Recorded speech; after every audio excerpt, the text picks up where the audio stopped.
Pipi caca poêle, je suis prêt. On y va dans 5, 4, 3, 2, 1, 0, sourire. Salut! Cette semaine, un clin d'œil. Un salut particulier aux francophones d'ailleurs. C'est bien, c'est le fun parce que Internet le permet. Oh, qu'est-ce que je viens de dire? C'est le fun.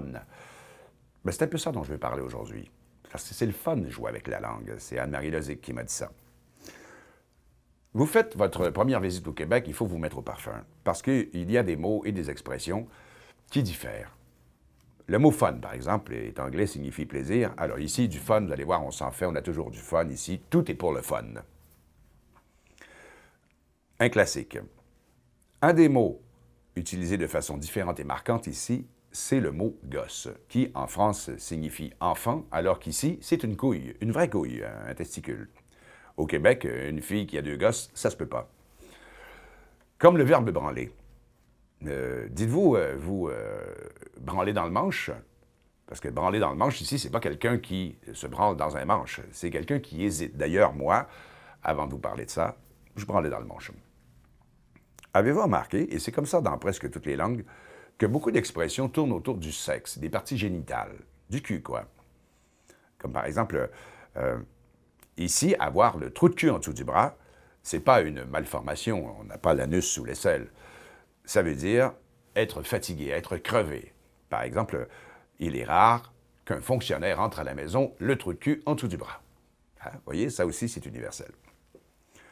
Ici, le sein est un toton, pas un téton, mais bien un toton, comme cette fille a de très beaux totons. Hein? Mais c'est le mot aussi presque vulgaire aussi pour désigner quelqu'un qui est nigo, stupide. Exemple, George Bush est un toton.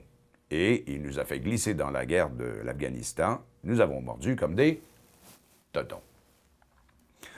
D'ailleurs, pas seulement sexuels, nous utilisons souvent aussi des membres du corps, d'autres membres.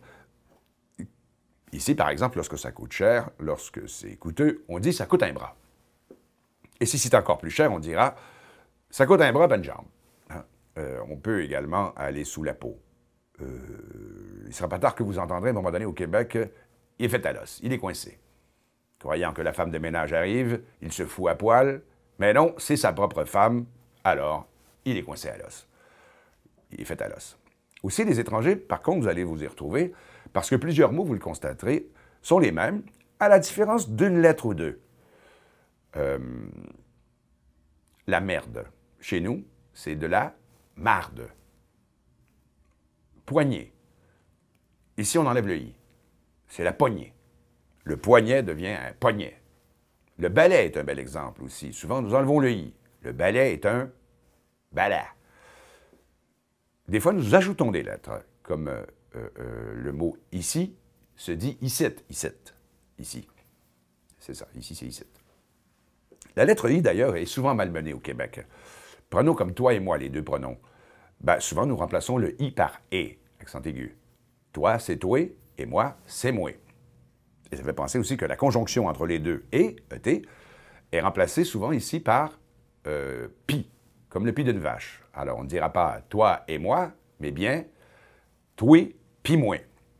C'est drôle parce que « pi » remplace « et », mais peut aussi le compléter. Comme je vous ai dit beaucoup, et puis je continue.